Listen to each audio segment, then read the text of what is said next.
Hi team, Uwe Jacobs, Property Friends, strategist here. Why doing site visits? And I can hear these young whippersnippers saying, "Ah, man, you're old school.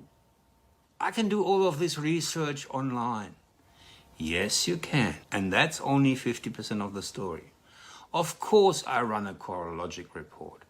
Of course I do my offsite research. But I tell you what, nothing, hear me, nothing beats a site visit. It is hugely important. And I'll tell you why. It's all about the vibe. It really is. It is about getting a feel for the place. Our initial on-site trip is a minimum of 1 day. You can't do that in 3-4 hours.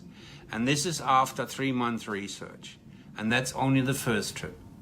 If that 1 day research on-site confirms the place, we then go back. So let me tell you what we found. So I walk around town and I have lots and lots of chats with the locals. I talk to everybody.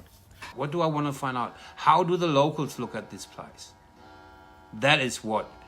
Because ultimately, it is all in the perception of the locals, whether the place will grow or not. Because that's what drives the market. If the locals all go, "Oh, what a rat hole. Wouldn't live here unless I had to. That's why I live here, but I would rather get out of this dirty hole." You ain't gonna get capital growth there. So get the feel for the place. You gotta have a feeling for what's the businesses doing.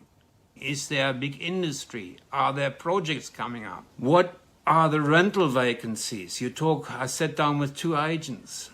Tells you very quickly who to go with if you decide to go for that town. What is the days on the market?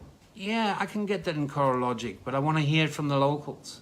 Because when they talk about the market, I get the feeling for the market through their eyes. Ultimately, to summarize, it is all about getting the feel for the place, doing the on-site research. What's in the pipeline? What's happening? What's the perception of the locals? Because that, my friends, is what drives the price. That's what's deciding whether there's capital growth or not.